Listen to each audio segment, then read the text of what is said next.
Hi guys, today we'll talk about how to fix or how to solve the problem of resolution. On the application of X Twitter, we go to settings. In this page, we go to apps, default apps, app settings.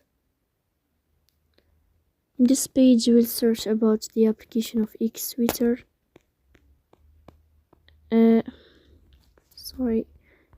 X Twitter like this, and you will enter.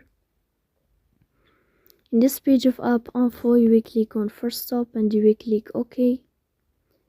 Here you will enter to the window of storage. Then you will click on clear cache. But pay attention, don't click clear data because that can delete your account.